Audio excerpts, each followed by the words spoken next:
et sœurs africains, l'heure de notre révolution a sonné. N'acceptons plus ces petits présidents comploteurs,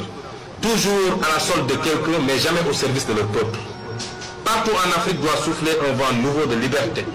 de démocratie, de souveraineté.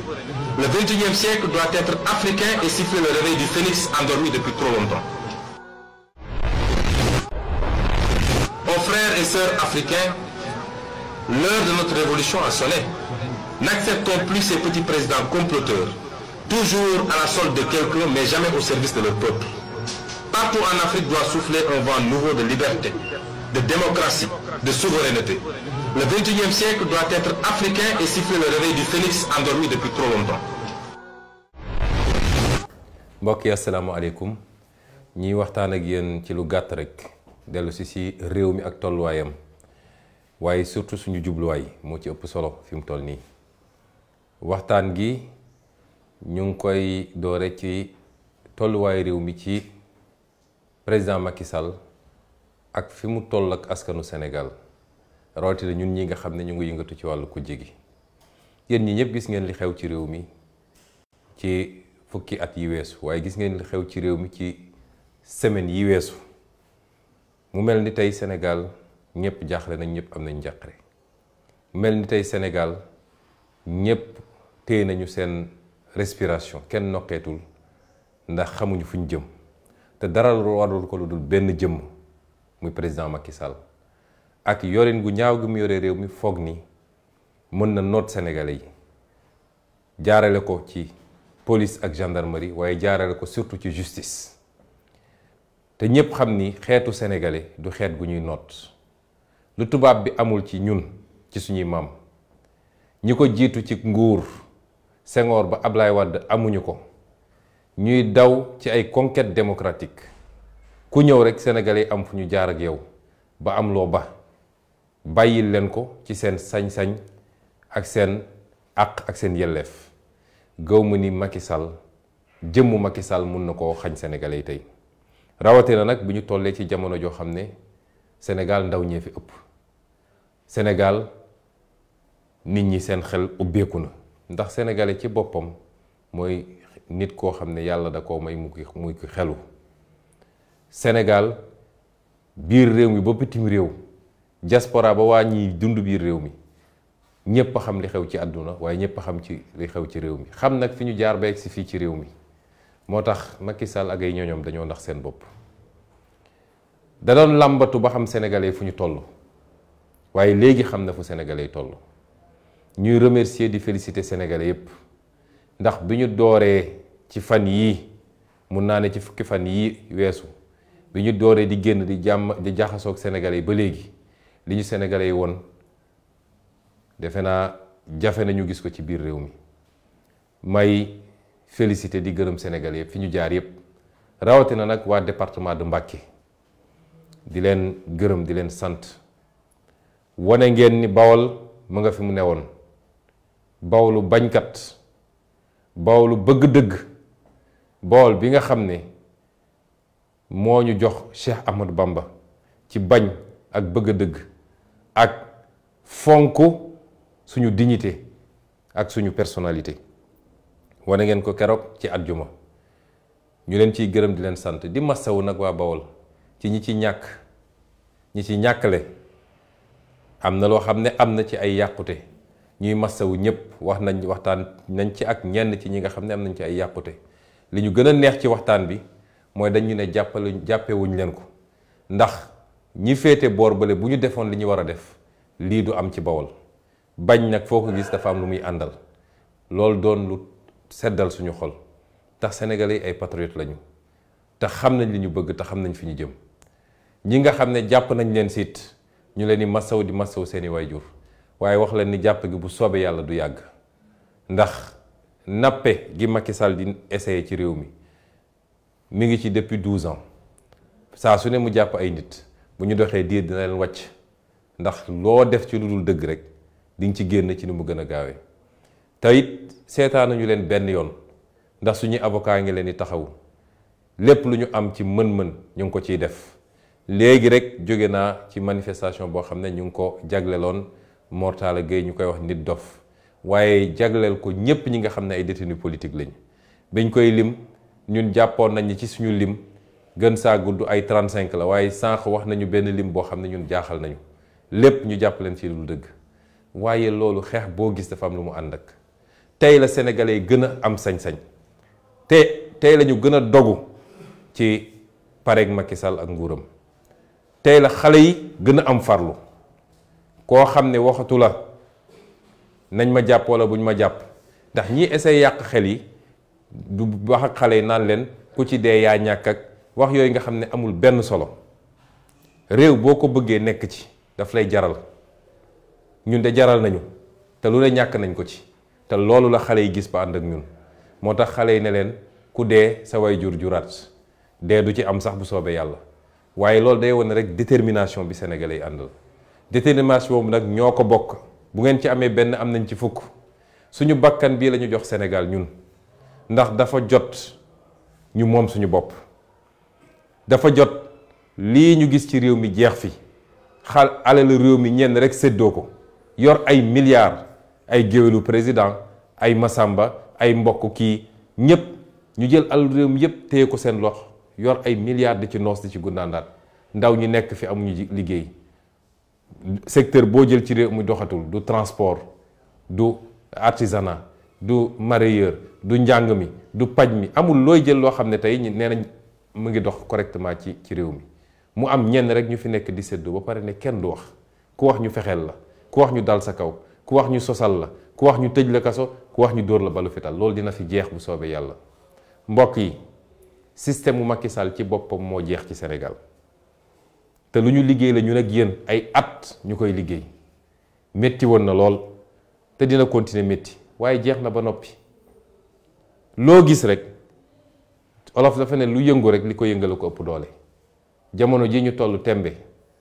ñoo leen ëpp doole foofu. dafa ne woon day réduire l'opposition à sa plus simple expression waaye réduire nañ ko ba tey jii booy jël nguuru Macky Sall lan moo ci des. nguuru Macky Sall li ko tënkoon yépp dajale ay nit ci séddale leen xaalis du ay kaar dagg ay tusi di dajale ay nit loolu moo fi des ci nguuru Macky Sall waaye bu dajalee ay nit balaa moom muy jël kàddu sax boo moytul ñoo ñu dem seen yoon te ñun de mën nañu ànd ak nit ñi ay heure ñuy daw suñu gannaaw te kenn du dem kon da ngay xam ni caaxaan bokkul ak dëgg. lan moo des ci système Macky Sall mooy jël ay alkaati jox leen gànnaay ne leen dal leen ci kaw seen askan loolu du mës a am Sénégal. may dellu di woo ñi nga xam ne ñooy takk der yi ñi nga xam ne ñooy alkaati yi ndax ñun ak ñoom ñoo dëkk kenn ku ne ci ñun ci sa famille am nga ci koo xam ne tey alkaati la takk der la policier la militaire la gendarme la bu leen kenn jaral ngeen yëkkati ngànnaay di dal ci seen kaw askan. Macky Sall jaru ko gàngooram jaru ko bu leen ko dara jaral naam da ngeen di def seen liggéey waaye ci réew mi ngeen dëkk lu métti waa réew mi rek métti na leen wala lu ko raw. alkaati bu ñuy fay 90 000 francs ne ko 20 000 francs yi dañ koy téye ndax li ngay lekk alkaati boobu coono bu am ci réew mi moog waa réew mi ñoo ko bokk. bu leen dara jaral ñu jox leen ay ngànnaay naan leen dal leen ci ndawu Sénégal dal leen ci jigéenu Sénégal dal leen ci intellectuelu Sénégal yi bu leen ko dara jaral. Macky Sall Sénégal dese lu ko dara jox nañ ko ñaari mandat jeexal na delloo mbir mi dem yoonam te xam ne du moom mooy tànnal Sénégalais yi ku fiy toog na génne loolu ci boppam. ay sama ñi ma wër gisuma ci ku ma doy ak waa opposition ni lañ mel déedéet moom du moom mooy tànnal Sénégalais Sénégalais ñi seet ki leen doy ki leen soob niñ ko tànnee woon moom 2012 Sénégalais yi rek ñooy tànn ku leen doy kenn du leen tànnal du moom moo ñuy imposer moo xam ku jóge ci biiram wala ku jóge ci opposition déedéet ndax moom bi ko Sénégalais yi di tànn Ablaye Wade imposé wu leen ko ne leen ñu ne la il faut nga dalal xelam il faut nga jox ko ay garantie ndax moom dafa joxoon Ablaye Wade ay garantie wala dalal xel ak lan la ragal ndax koo xam ne nee nañ la am nga immunité boo xam ne am nga malaanu kiiraay boo xam ne lu dul ñu ne lu ñu wax haute trahison kenn mënalu la dara ak lan la ragal na yeggali mandaam organiser élection boo xam ne moom du ci bokk joxe leen ngay dem yoonam. système Macky Sall lan moo ci des boo génnee loolu mooy justice moo ci des ndax la jiitu woon yépp nërmeelu na. yéen sénégalais yi xam ngeen ni Macky Sall yónnee woon na ay nit fu ne ñi nekk ci télé yi ñi nekk ci rajo yi ñi nekk ci internet yi ñii dem ci kilifa diine yi fu ne ñu dugg fa di def li ñuy wax diabolisation mooy yàq der kii rebelle la kii ab salafiste la kii bëggul réew mi kii nitu fitna la. loolu yépp dara decu si ndax tey bu ñu génnoon léegi taxaw ci mbedd mi ma taxaw Macky Sall taxaw askan wi man lay ñëw ànd ak waaye du ànd ak Macky Sall kon loolu nërmeelu na ba tey ñu ngi ciy jéem nag ndax loolu rek a leen dese suñu xëy su ba ngoon jot am Ousmane Sonko andil Ousmane Sonko waaye nu ñuy gën a waxee rek muy gën a leeral xippiloo Sénégalais yi ci li nga xam ne fa la dëgg féete kon loolu it nërmeelu na lan moo des ci système Macky Sall mooy justice mooy nu muy def ba jël ay magistrat di leen def looloo xam ne man-manam ci politique wala sañ-sañam ci politique mayu ko loolu nag la askan di dul nangu yàgg naa wax waa justice réew mi moomu leen ko bu ngeen tëjoo ci palais justice yor seeni code ak seeni texte di def seeni complot di xool fan la ñuy jaare ba jël benn article boo xam ne mun nañ ko teg ci ndodd Ousmane Sonko ba du nekk candidat en 2024 yéen a ngi nax seen bopp te li woon ni na de réew mi saa yu tàkkee rek ay magistrat ñoo ko taal saa yu tàkkee ci wàllu politique ba ñu ne ay bakkan rot na ci ay magistrat ko taal loolu nag dina jeex ci réew mi ku fi def li mu warul def waat naa ko ci yàlla ni di nga ko layoo di ngeen rendre compte de na ngeen xam ni moomu leen réew mi te nag dañoo bokk ak yéen jàng droit ñoo bokkoon ci faculté yi néew na ci yéen ñu daan raw ci ay notes ci droit naam duñu praticien ci droit ñu nekk ci réew moo xam ne ñi séq yoon bëri na ay magistrat ngi ci ay avocat ngi ci te ñu am ci ñoo xam ne macha allah tabarakallah ay professeur d'université ngi ci ku fi def lu dul yoon ñëpp ne lii du yoon te ñëpp xam nañ ni dossier yi concerné Ousmane Sonko li ci magistrat def ba tey ji benn du ci yoon te ñi ko def ñëpp dinañu rendre compte ma commencé ko ci Omar Maham Diallo moo wax ko fii Omar Maham Diallo est un lâche ndax li mu bind moom ci ordonnance de renvoi am bu doon bi ma jàkkaarloo ak moom bët ci bët wax na ma ko man kon dina xam ni góor la taseel ndax li mu def amul benn rapport ak droit affaire haine la andi nga xam ni haine boobu lu yàgg la balaa ñu koy jox dossier bi muy publier ci page Facebook am di ma xas ak di wax lu bon ci man loolu tax Macky Sall dem jëlee ko Ziguinchor ñëw def ko juge d'instruction pour ne ko waxal lu garaw waaye juge d'instruction bu mën a bind ne Ousmane Sonko est un psychopathe mooy dof yooyu nga xam ne dañuy rendi ay nit di rey ay nit di def lu bon ci loo xam ne du médecin moo la ko wax du psychanalyste moo la ko wax yow nga toog sa bureau tranquillement bind ci ordonnance ne man psychopathe la yàlla xam na ne bu ñu jàkkaarloon bët ak bët mu wax ma ko dina am lu manqué ci moom waaye dina rendre compte parce que li mu def tegu ko yoon te kuy juriste muy avocat muy magistrat muy professeur d'université ñépp xam nañ ni li mu def politique la Macky Sall moo ko jël ci base bi ñépp xam te nit ñi di bañ di ci wax jox ko dossier pour mu charger Ousmane Sonko dossier boobu nag dama leen ne keroog Kër Massar egg naa ci sama terminus déglu leen ma ña ngay parax-paraxee yàkkamti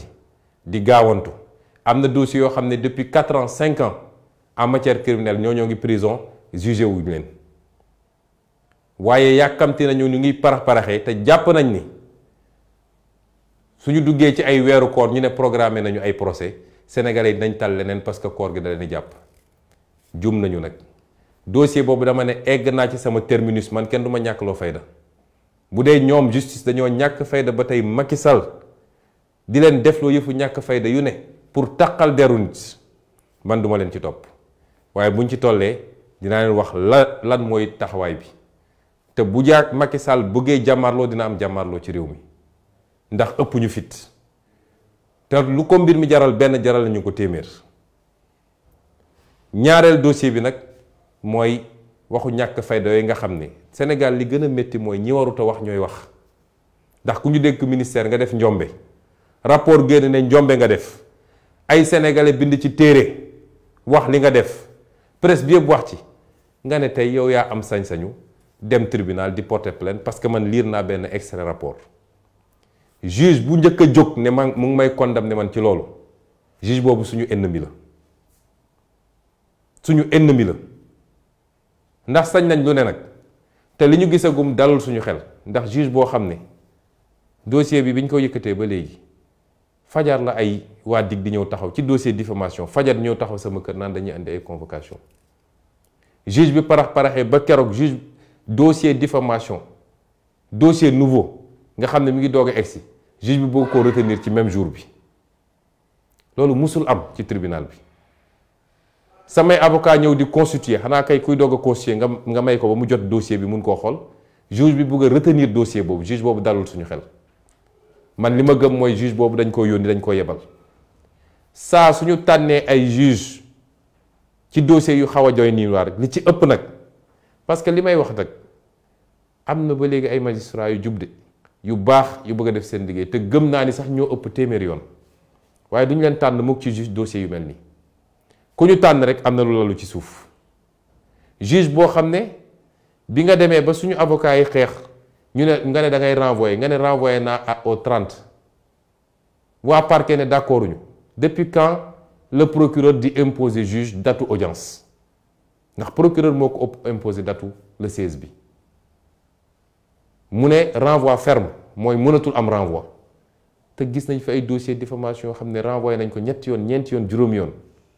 mooy li mu nar leerul ñun nag du ñu toog di xaar ba mbir mi am ñu ciy doog a wax may wax sénégalais yépp nag ni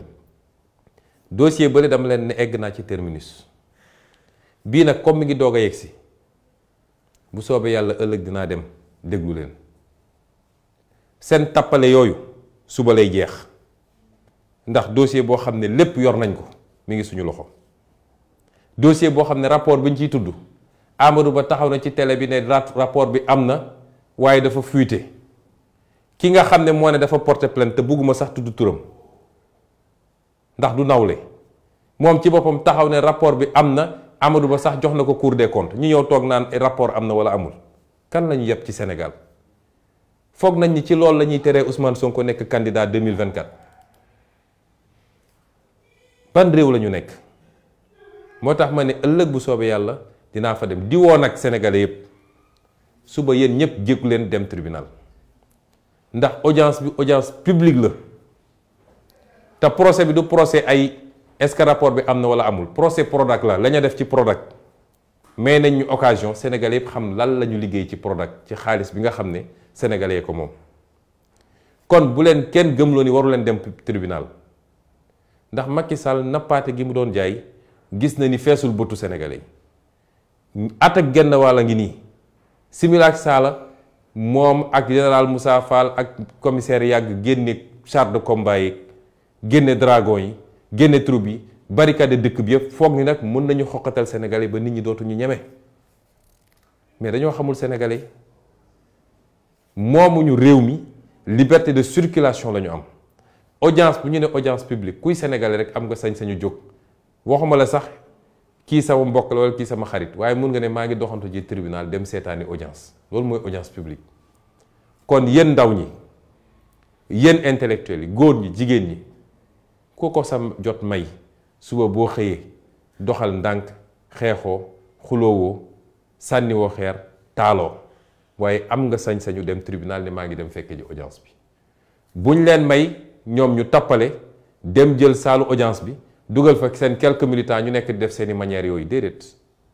réew mi ñun ñoo leen fi ëpp doole fuuf ñoom ku ñu joxul xaalis ne la génnal doo génn ñun nag gëm-gëm moo ñuy tax a génn kon yéen ñépp ku ci am jot ndaw ñi surtout jóg leen ngeen dem tribunal tranquillement bu leen def provocation xuloowu leen xeexu leen am ngeen sañ-sañu dem seetaani audience ba nag loolu mooy li ma leen ñaan pour ëllëg la ca des nag di wax ni